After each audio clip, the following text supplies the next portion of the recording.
Hi to all, good evening అందరికీ. ఈరోజు మన వీడియో వచ్చేసి ఎస్ఎస్జి రిజల్ట్స్ మనకు నిన్న రావడం జరిగింది. అది చూసుకుంటే నిన్న చాలామంది ఫ్రెండ్స్ కామెంట్ చేసిళ్ళు అండ్ మెసేజ్ కూడా చేసిళ్ళు. లిస్ట్లో పేరు రాలేదన్న, అసలు మార్క్స్ మాత్రం మంచిగా వచ్చినాయి, అసలు ఏంటి రీజన్ అని అడిగిళ్ళు. అండ్ ఇంకోటి స్కోర్ కార్డ్ ఎప్పుడు వస్తుందా, వెయిటింగ్ ఫర్ స్కోర్ కార్డ్ అని. అండ్ ఇంకోటి ఏంటంటే పీటీపీఎస్టీ ఎప్పుడు ఉంటుంది అండ్ మెడికల్ అవి రెండు ఒకేసారి ఉంటాయా అని అడిగిళ్ళు. అండ్ కొత్త నోటిఫికేషన్కి ప్రిపరేషన్ ఎట్లా ప్రిపేర్ కావాలని ఇది నేను చెప్తాను. ఇంకోటి ఏంటంటే ఈ 3 క్వశ్చన్స్కి ఆన్సర్ చూసుకుందాం ఒకసారి. అండ్ ఫస్ట్ చూసుకుంటే లిస్ట్లో పేరు లేకుంటే ఏంది అసలు దానికి అసలు రీజన్స్ ఏంటి అని చూసుకుందాం ఒకసారి. లిస్ట్లో పేరు లేదు అని అనుకున్నప్పుడు మీరు అస్సలు డిసప్పాయింట్ కావద్దు. ఎందుకనంటే ప్రతి ఫెయిల్యూర్ వెనకాల ఒక సక్సెస్ అనేది వస్తుంది ఖచ్చితంగా.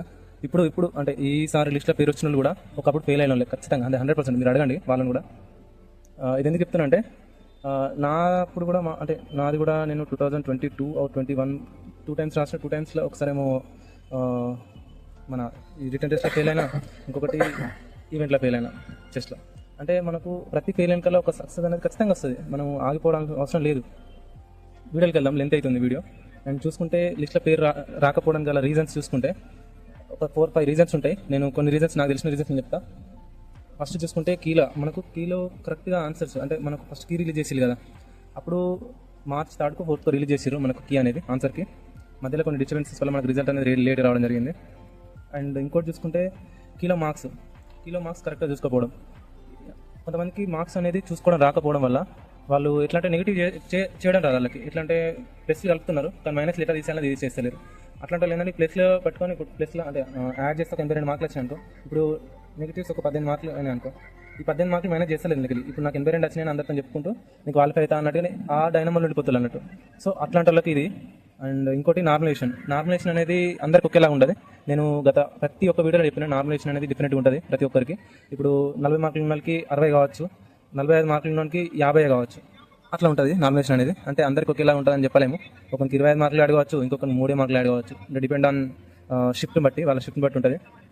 అండ్ ఇంకొకటి ఏంటంటే విత్ హెల్ లిస్ట్ అంటే ఏం లేదు, మనకు మన రిజల్ట్ని హెల్లో పెడతారు, అంటే హోల్లో పెడతారు. అది ఎందుకంటే వాళ్ళకి తమ్ము కానీ సరిగ్గా రాకపోవడం వల్ల, ఎగ్జామ్స్ ఇట్లా అటు కావడం దానివల్ల. అండ్ ఇంకొకటి ఏంటంటే అన్ఎక్స్పెక్టెడ్ రిజల్ట్ అంటే ఏం లేదు, మనకు కొంతమందికి, అంటే ఇది దీంట్లో కాదు, లిస్ట్లో పేర్ల దీనికి రాయలేదు నేను, ఇది అన్నాను.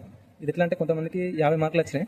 50 మార్కులు వచ్చిన ఏంటంటే వాళ్ళు పీటీపీఎస్టీ ప్రిపేర్ కాలేదు ఇంకా, అంటే రన్నింగ్ ప్రాక్టీస్ చేయలేదు ఇంకా అప్పుడు కూడా. అయితే వీళ్ళు ఏంటంటే ఇప్పుడు 50 మార్కులు వచ్చినాయి ఫెయిల్ అవుతున్నా అనే డైనమాలు ఉండి ఇప్పుడు సడన్గా రిజల్ట్ వచ్చి, అంటే లిస్ట్ పెట్టింగా, లిస్ట్లో పేరు వచ్చేసరికి ఒక డైనమాలు ఉండిపోతారు. అందుకే నేను ప్రతి వీడియోలో, అంటే నేను ఇంతకుముందు ఒక 2-3 వీడియోస్ చేసిన దీని గురించి. నార్మలైజేషన్ అనేది డిఫరెంట్గా ఉంటుంది, మీరు రన్నింగ్ ప్రాక్టీస్ చేయండి ఫస్ట్ నుంచి అని. అది ఎట్లా అంటే మనకు నార్మలైజేషన్ అనేది ఖచ్చితంగా తక్కువ ఉన్న వాళ్ళకి ఎక్కువ మార్క్స్ యాడ్ అయితే, ఎక్కువ ఉన్న వాళ్ళకి తక్కువ మార్క్స్ కూడా యాడ్ అయ్యే ఛాన్సెస్ ఉంటాయని చెప్పిన. ఇప్పుడు ఈ ఎగ్జాంపుల్ ఎందుకు చెప్పిన అంటే మా ఫ్రెండ్స్ ఒక 2-3 మెంబర్స్ ఉన్నారు. అరే నేను క్వాలిఫై గాను అని రన్నింగ్ చేయకుండా ఉన్నోళ్ళు ఇప్పుడు డైరెక్ట్ లిస్ట్లో పేరు వచ్చింది, అంటే లిస్ట్లో మన నెంబర్ అనేది రావడం జరిగింది. సో అది చెప్తున్నా. అండ్ ఇంకోటి ఏంటంటే స్కోర్ కార్డ్ ఏం లేదు మనకు. అసలు మీరు స్కోర్ కార్డ్ గురించి వదిలేయండి.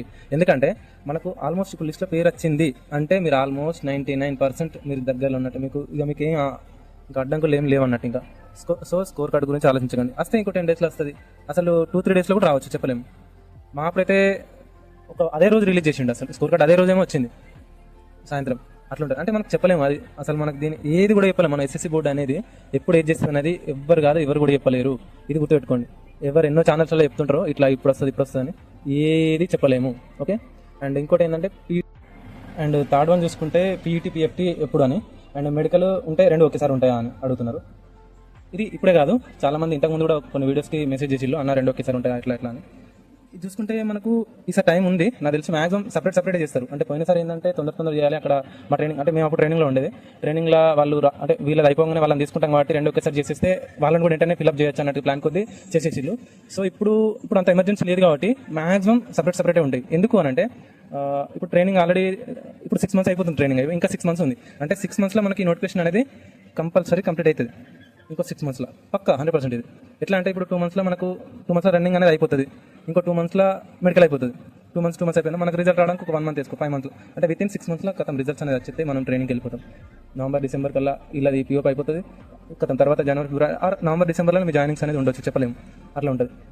అండ్ పీఈటీ పిఎస్టీ ఎప్పుడు అంటే ఇక అంతే, ఇంకా 2 months ఇట్లా చేసుకోండి. ఇప్పుడు మనకు రిజల్ట్ వచ్చినాక 1.5 month 2 months అంతే, ఇంకా మనకి ఎక్కువ ఉండదు. ఇంకా తొందరనే కూడా పెట్టవచ్చు. ఇప్పుడు రిజల్ట్ డిలే చేసిండు కాబట్టి ఈ ఈ ఏముంది కదా మనకు పీటీ పిఎస్టీ ఇది తొందరగా పెట్టొచ్చు. అంటే 1 మంత్ కూడా ఉండొచ్చు, ఉండకపోవచ్చు, చెప్పలేము అట్లా అన్నట్టు. రిజల్ట్ లేట్ అయింది కాబట్టి మనకు ఈవెంట్ తొందర పెట్టే ఛాన్సెస్ ఉన్నాయి, అది నేను చెప్పాల్సింది. అండ్ మెడికల్ సపరేట్గా ఉంటుంది మ్యాక్సిమం. అండ్ కొత్త నోటిఫికేషన్కి నేను కొన్ని వీడియోస్ ఇప్పటి నుంచి స్టార్ట్ చేద్దాం అనుకుంటున్నా. కొంచెం టైం లేకపోవడం వల్ల వీడియోస్ అనేది రెగ్యులర్గా చేస్తలేను. నేను SSCGD అంటే ఎట్లా ప్రిపేర్ అయినా, దానికి ఏమేమి బుక్స్ ఫాలో అయినా, అండ్ ఏ క్లాసెస్ తీసుకున్నా, ఆన్లైన్ క్లాసెస్ అసలు ఎట్లా ప్రిపేర్ అయినా అవన్నీ నేను ఒక వీడియోలో షేర్ చేసుకుంటా. అండ్ మీరు రెగ్యులర్గా నా వీడియో చూడండి అండ్ ఫాలో అవ్వండి. నేను మ్యాక్సిమం సపోర్ట్ చేయడానికి ట్రై చేస్తాను. అండ్ రెగ్యులర్గా వీడియోస్ కూడా చేస్తాను. అండ్ ఈ కరెంట్ అఫైర్స్ జీకే క్లాసెస్ కూడా చేస్తాను. అండ్ కొత్త నోటిఫికేషన్ ఖచ్చితంగా అంటే ఇప్పుడు మీరు ఇప్పటి నుంచి అంటే మీరు కొన్ని మార్క్స్ తక్కువ వచ్చి అంటే ఇప్పుడు 80 మార్క్స్ కటా పెట్టిండు, మీకు 70 మార్క్స్ వచ్చినాయి అన్న, నాది లిస్ట్లో రాలేదు అంటే నాకు నార్మల్ వచ్చిన 10 మార్క్స్ కలవలేదు, నేను ఫెయిల్ అయినా 10 మార్క్స్తోనే, అసలు నేను ఏం చేయాలి ఇప్పుడు అన్న బాధలో ఉంటారు. ఇప్పుడు 70 మార్క్స్ నీకు వచ్చినాయి అని అంటే నువ్వు ఎంత కొంత టాపర్ అంటే తోపే, నువ్వు తక్కువ ఏం కాదు. 70 మార్క్స్ అనేది నార్మల్ కాదు. సో నువ్వు ఇప్పటి నుంచే ఇప్పుడు నీకు ఎంత, ఇప్పుడు నెక్స్ట్ నోటిఫికేషన్ ఇంకో 6 మంత్స్ టైం ఉంది, కాబట్టి నువ్వు ఇప్పుడు ఇక్కడ 70 వచ్చినాయి, ఇప్పుడు మళ్ళీ ఇంకో 20 మార్క్స్ చదవలేవు నువ్వు, ఖచ్చితంగా ఈజీ అయిపోతుంది, ఏముండదు. నువ్వు ఇప్పటి నుంచి చదివితేనే అది పాసిబుల్ అవుతుంది అంతే. నువ్వు కరెక్ట్ 1 మంత్ ఉంది ఎగ్జామ్కి, 1 మంత్ నుంచి ముందు చదువుతా అంటే అసలుకే కాదు. మనకు హార్డ్ వర్క్ కావాలి ఖచ్చితంగా, జాబ్ కావాలంటే హార్డ్ వర్క్ అనేది ఖచ్చితంగా ఉండాలి. And consistency important, must and should, అస్సలు ఆగొద్దు, ఒక్కరోజు కూడా ఆపొద్దు. అండ్ మీరు మళ్ళీ ఫోర్స్ జాబ్లు అంటే మీరు ఏమనుకుంటారంటే, అన్న నేను స్టడీ చేస్తా, ఇప్పుడు ఎగ్జామ్ ఉంది కాబట్టి ఓన్లీ స్టడీ చేస్తా అంటారు, రన్నింగ్ తర్వాత ఎగ్జామ్ అయిన తర్వాత రన్నింగ్ చేస్తా అని అంటారు. ఇది కాదు అసలు. ఫోర్స్కి డిఫెన్స్కి రావాలనుకున్న వాళ్ళు ఇది కాదు చేయాల్సింది. డైలీ ఒక 2 km రన్నింగ్ వెళ్ళాలి. ఇది మనకు మెంటల్గా ఫిజికల్గా రెండింటికి బాగానే ఉంటుంది. 2 km రన్నింగ్ చేయాలి, డే టైంలో మొత్తం స్టడీ అలానే ఉండాలి. ఇంకా ఇది ఒక ప్లాన్ పెట్టుకుంటేనే మనకు డిఫెన్స్ జాబ్లు అనేవి తొందరగా వస్తాయి. అదర్వైజ్ నువ్వు స్టేట్ జాబ్స్కి ప్రిపేర్ కావాలి. నీకు ఏదన్నా డిఫెన్స్ జాబే కావాలి అనుకున్నప్పుడు నువ్వు ఈ 2 ఫాలో అవుతాయి. అండ్ రన్నింగ్ ఫిజికల్గా అండ్ మెంటల్గా అంటే ఎగ్జామ్, ఈ 2 స్ట్రాంగ్ ఉంటేనే డిఫెన్స్ జాబ్ అనేది ఈజీ అవుతుంది. అది సో నువ్వు ఇప్పటి నుంచే ప్రిపరేషన్ అనేది స్టార్ట్ చేయి. ఫెయిల్ అయిన వాళ్ళకి చెప్తున్నా, ఇప్పుడు లిస్ట్లో పేరు రాలేదన్న అభ్యర్థులకు నేను చెప్తున్నా, ఒకప్పుడు మేము కూడా ఇట్లా బాధపడ్డామే. సో మీరు డోంట్ లాస్ హోప్, మీరు ప్రాక్టీస్ చేయండి ఇప్పటి నుంచే, ఖచ్చితంగా సక్సెస్ అవుతారు. అంతే, ఇంకా నేను చెప్పాల్సింది చెప్పిన. ఇంకా నేను okay, thank you for watching. జై హింద్. ఇంకేమైనా డౌట్స్ ఉంటే కింద కామెంట్ చేయండి. Thank you for watching.